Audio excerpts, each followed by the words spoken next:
Oh, ang ganda ng Christmas tree nila. Talagang green na green, as in green. Puntahan nga natin iyon. Bilbao Intermodal, Sarera. Doon, punta tayo doon. Titingnan natin kung paano kaya ang pupunta ng Madrid mula dito. I'm curious. Tingnan natin. Vale, let's go!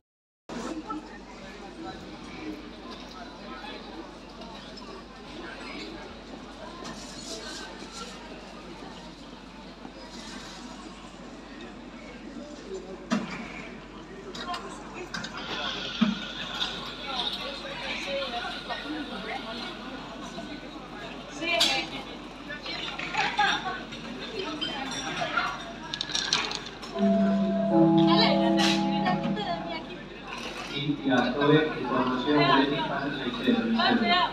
Y actores pase por el punto de información, por favor. Alex, venga. Niño, venga. Quédate aquí conmigo, ven.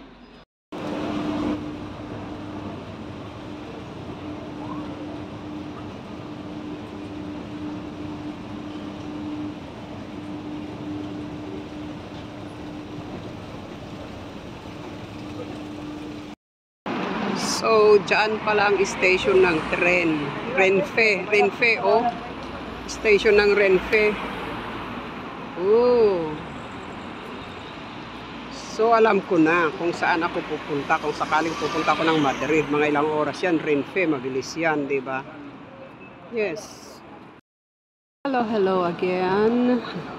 My dear friends, sisters, brothers. Nandito tayo ngayon sa Arenal, Bilbao, kung saan nang dahil sa kahahanap ko ng locutorio o yung padalahan kung saan-saan na ako nasuot. Ayan. So, parang Baguio. Tingnan ninyo yung mga bahay nandoon sa may kabundukan. Pero kahit bundok yan, merong hagdanan o maganda yung kalsada na papunta, sabi nung kasama ko kanina sa church. Ayan parang Baguio. Pero, meron siyang lift na papunta dyan sa taas. So, hindi ka rin pala mahihirapan. Kasi may lift pala na pupunta, aakyat doon sa bundok. Sabi niya, aba, manggaling naman. So, dito ako napunta kanina sa locutorio na ito.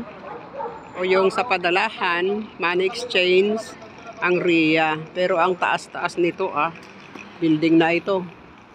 Ilang floor ito? 2, 4, 6, 8, 10, 12. Ayan, malulula yung mata ko. 14, 16, 20 plus. Ang tataas naman ng mga building. Ito naman. Diba?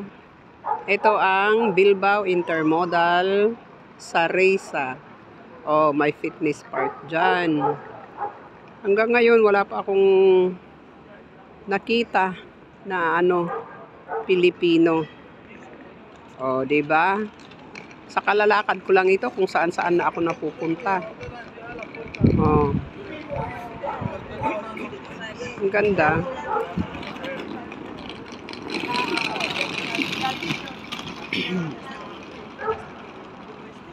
Arenal.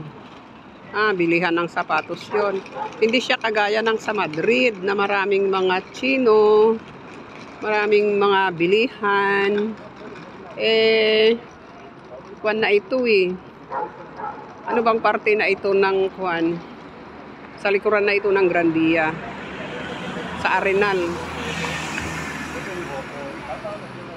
Ayan. Marami rin yung mga bahay-bahay sa bundok pala dito sa Bilbao.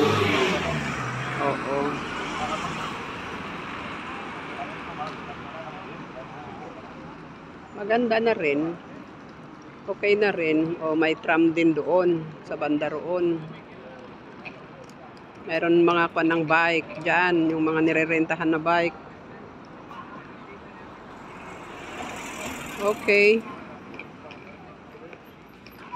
Sige, lakad muna tayo ulit. Ang ganda ng flower niya. Para sa akin ba yan? Filinggera.